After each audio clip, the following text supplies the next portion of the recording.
El sacerdote sin cabeza.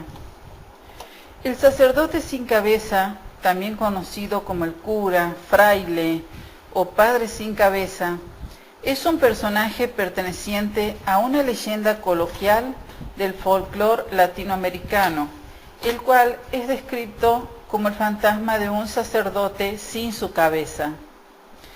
El mito. Cuenta la leyenda que por las noches aparece de la nada el fantasma de un sacerdote, o bien un fraile o monje católico, vestido con el hábito usual de su orden o con sotana, pero con la particularidad de que no tiene cabeza, por lo que causa terror y pánico entre la gente. Algunas versiones de la leyenda del sacerdote sin cabeza coinciden en que el personaje se trataba de un cura católico cuyo comportamiento no era el adecuado para una persona de su investidura, quien, como castigo por sus actos, fue decapitado.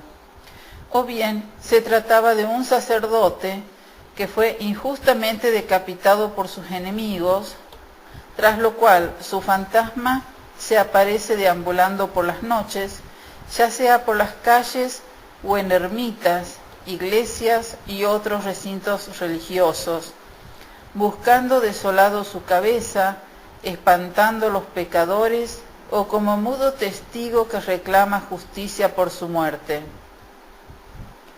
También se dice que en algunas ocasiones se aparece en el interior de recintos religiosos celebrando misa, o bien en el interior de algunos locales como antiguos colegios o edificios donde se rumora que ha muerto un sacerdote en extrañas circunstancias. El origen del mito. La leyenda del sacerdote sin cabeza es común a muchos países de Latinoamérica, encontrándose versiones de la misma en México, Centroamérica, Colombia, Ecuador, Perú, Chile, Uruguay y Argentina. Sus orígenes parecen remontarse a la época de la evangelización colonial, donde la Iglesia era la ejecutora de castigos. Como revancha a la opresión, el relato popular se lo toma con el sacerdote, castigado eternamente por algún horroroso pecado. Las leyendas de fantasmas sin cabeza, que deambulan por las noches, pueden encontrarse en todas las culturas. En América Latina, los orígenes de la leyenda del padre sin cabeza parecen estar relacionados con las ejecuciones de los misioneros católicos durante la época en que comenzaba la difusión del cristianismo en América, donde estos sacerdotes y monjes eran vistos, especialmente por los hacendados y caciques de la época que querían mantener el poder, como una amenaza, o bien por no comulgar con el sentir de la propia Iglesia Católica en ese entonces, lo que llevaba a la ejecución de estos sacerdotes, muchas veces contra la voluntad del mismo pueblo, en el marco de la Inquisición española.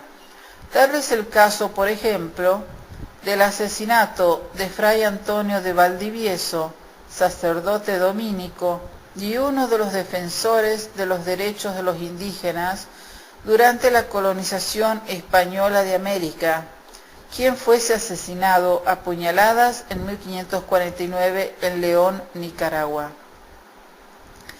En este caso, la leyenda surgiría como una forma velada de recordar al sacerdote entre el pueblo llano. Su fantasma se levantaría en la oscuridad, reclamando por una justicia que no le ha sido dada todavía. La eterna presencia de la aterradora imagen del padre sin cabeza es tal vez el testimonio lejano del aborigen y el eco remoto de aquellas voces expresando el terror vivido con la muerte de uno de sus primeros defensores, considerado sin duda como la cabeza de un pueblo completamente desmembrado.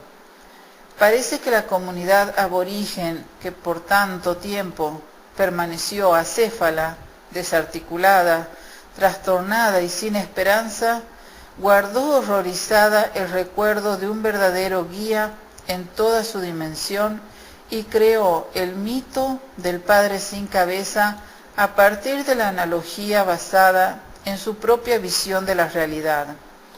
Con la imagen del alma en pena del sacerdote que dio la vida por sus siervos, se ilustra la tragedia de un pueblo que pierde a un caudillo que es, en fin de cuentas, como un cuerpo privado de la cabeza. Es decir, que un pueblo sin jefe es como un cuerpo acéfalo que camina sin rumbo cierto por los caminos de la vida. Argentina. En la ciudad de Salta, en Argentina, existe también una historia sobre un misterioso cura sin cabeza que se aparecía en la iglesia de la Viña, camposanto de los primeros habitantes de Salta, el cual solo aparece durante la luna llena. Su origen estaría en los antiguos sacerdotes jesuitas que realizaron tareas evangelizadoras en la región de Calilegua durante la colonia española, y la pérdida de la cabeza sería producto de la violencia con que los pueblos aborígenes castigaban a sus invasores. En la ciudad de Mendoza también existe una leyenda de un jinete sin cabeza al que llaman el Futre. Si te ha gustado este capítulo, regálanos un like y si lo deseas, te puedes suscribir al canal. Muchas gracias por escuchar, te mandamos un abrazo grande, esperemos que estés bien y nos vemos en el próximo capítulo. Chao, chao.